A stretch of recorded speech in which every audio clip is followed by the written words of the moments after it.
Eneo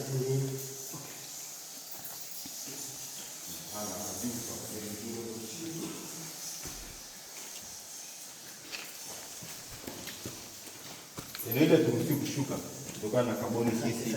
Kipindi cha mvua zinaponyesha, carbonic acid inatoka kule nje, ikishatoka nje inajaa hapa. Ikijaa hapa inasababisha sehemu iko laini, kwamba ukienda ile eneo linaweza likadidimia kwenda chini. Kwa hapo panabonyea? Panabonyea, panadidimia. Hata kama ukienda ukiwa peke yako? Hata peke yako. Kama tindiga fulani hivi. Kama tindiga fulani. Yaani unakuwa unazama chini hivi. Sasa pale pia kuna shimo. Lile shimo ndio walipotea wazungu wawili mwaka 1941. Wale wazungu walitoka Uingereza, baada ya kufika walikutana na wenyeji ambao walikuwa wanakuja kufanya matambiko yao. Wakaambia kwa tunataka tuingie ndani. Wale wenyeji walipa masharti kwa ndani, ili uweze kuingia lazima usiingie na mbwa, lakini pia uweze kuingia peke yako. Na sasa ukiingia na mbwa hiyo hali inatokea. Yaani kwa sasa hivi haturuhusu, ila tunaweka tu kwa angalizo. Kwa wale wazungu baada ya kuingia wanaenda kudumbukia pale kwenye lile shimo. Hapo ukiangalia pale, ukiangalia chini hivyo ni giza tu. Ni parefu sana. Mita 75 na urefu wa pango ni mita 25, ni mara 3 ya urefu wa ile pango kwenda chini ile shimo. Kwa wale wazungu wanaweza kudumbukia pale na mbwa, lakini baada ya mwezi mmoja na nusu mbwa kaonekana Kilimanjaro Moshi, lakini wale wazungu hawakuweza kuonekana mpaka leo. Tukiangalia kwa hapa juu ni mfano wa gypsum, ikiwa ni asili ambayo imechongwa na maji kama gypsum board. Ya asili kabisa. Kwa wao ni popo pia. Sasa hapa tunapata kuona kanisa. Kanisa ni vile pale, Bikira Maria ile pale. Unaona pale mchango ilipomulika pale. Unaona Bikira Maria au mama yake.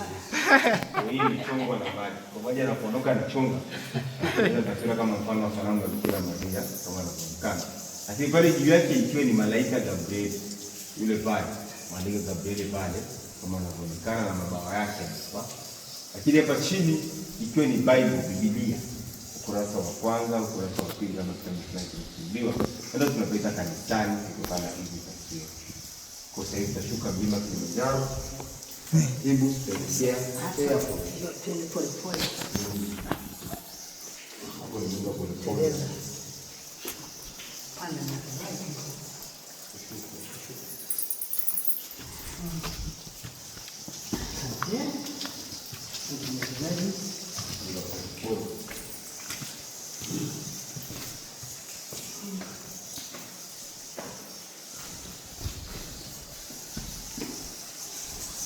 pia na kujitahidi kwa makini.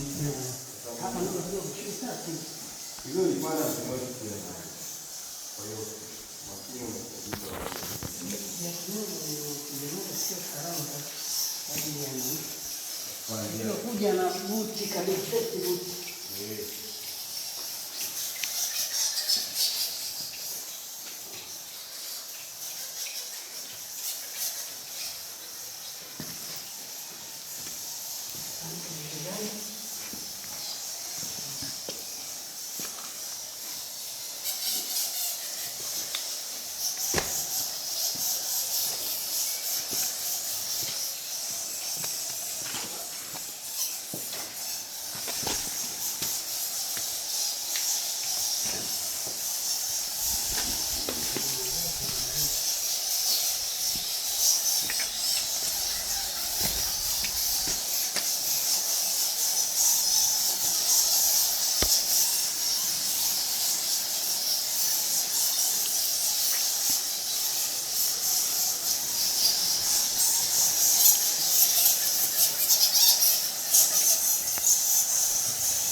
Hiyo tunaita airport, kituo namba 17.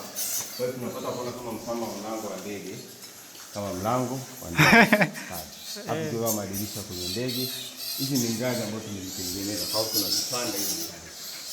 Tunapanda hizi. Mlango, madirisha, hizi ni ngazi. Kwa hiyo tunaweza kuzipanda hizi kwenye pita. Pana mzee.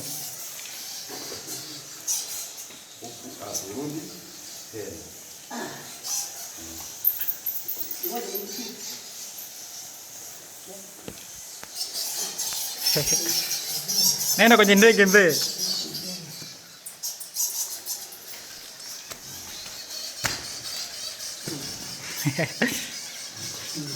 Mzee leo umenyoka leo.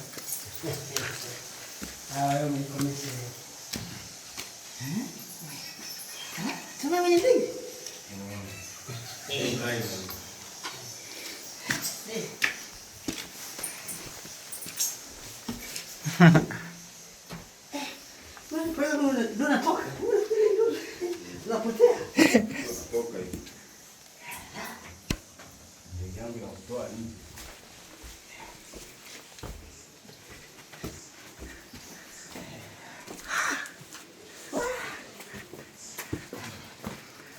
Mzee sema kitu.